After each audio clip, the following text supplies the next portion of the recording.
Brilliance Audio presents Sorry I Missed You by Suzy Krause, performed by Amanda Ronconi. It was Maude's wedding day, and she looked awful in her dress. It bunched and sagged and pillowed and bulged. It washed her out while somehow also accentuating what was, in Maude's mind, her worst feature, her face. Richard wouldn't care. She knew this because she looked awful in everything, and he never cared, or even seemed to notice. He didn't really talk about how she looked, but he wasn't one of those skeezy older men who talked about how other women looked either. Instead, he laughed hard at her jokes, engaged her in enriching conversation, made her extravagant meals, and held her hand proudly in public.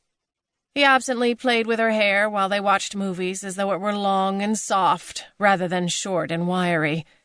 He touched her face affectionately when he told her he loved her, and his eyes crinkled at the sides like he couldn't believe he was so lucky. When this happened, she always felt her eyes do the same thing. Maude smiled into the full-length mirror, aghast at all those lines. It was definitely harder to look good in fancy things when you were in your 60s. Not impossible, just harder than it was when you were 25. You could do all the squats you wanted, walk 10 miles every day, apply moisturizer with a fire hose. Didn't matter. You lived in your body, and it showed. For the first time in her life, Maude wished she'd gotten married in her early 20s. This dress was meant for that bride. But then she thought about the kind of man she would have chosen back then, and she laughed out loud and decided not to worry about her face or her bulging midsection and enjoy the fact that she was in actual mutual love. Maybe deciding not to worry was one of the few things that came easier when you were in your 60s. And so, gathering up her courage and multiple layers of tulle and satin, she boarded a bus to the park beside the courthouse downtown, where they were to meet their photographer before the ceremony. Richard's idea. The people on the bus stared at her curiously, and she smiled back, unbothered. Maybe they think I look beautiful, she thought. And before she could dismiss the notion, she put it on like another dress and wore it all the way to the park. The photographer was already there when she arrived, and he didn't notice her at first.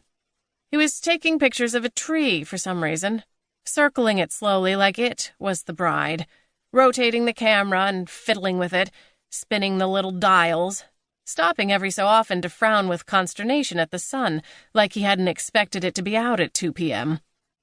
He wasn't a professional photographer, just a friend of Richard's who had always enjoyed taking pictures.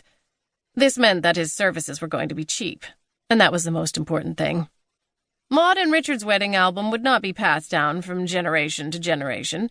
It would merely sit on a coffee table for a few years until Maude and Richard were gone, and then someone would take the pictures out of it and throw them in the garbage, and the album, if it was lucky, would end up in a thrift store with a 25-cent sticker on it. This was Maude's first marriage, Richard's second, and neither of them had children. Their relationship wasn't the start of anything but itself. "Hi, Maude," said the photographer. "Hi," said Maude. She couldn't remember his name. "You look beautiful," said the photographer. "Liar," said Maude, laughing. "Take lots of pictures of us kissing and from behind. More of him than me. Maybe we could do a few of those funny ones where the bride holds her bouquet in front of her face." "Okay," said the photographer, looking uncomfortable. "Speaking of, why don't we start with some bridal portraits? I read that lots of brides like to have just a couple." "No, thank you," said Maude quickly. "None of just me." "Oh, okay. Sure, no problem. Sorry," said the photographer.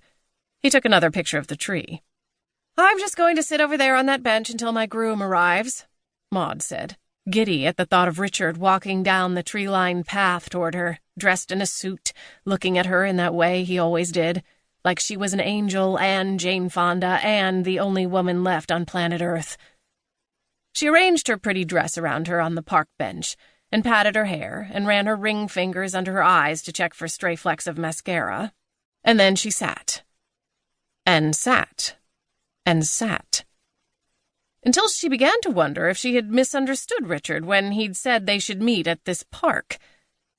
But the photographer was here. What were the chances they'd both gotten it wrong?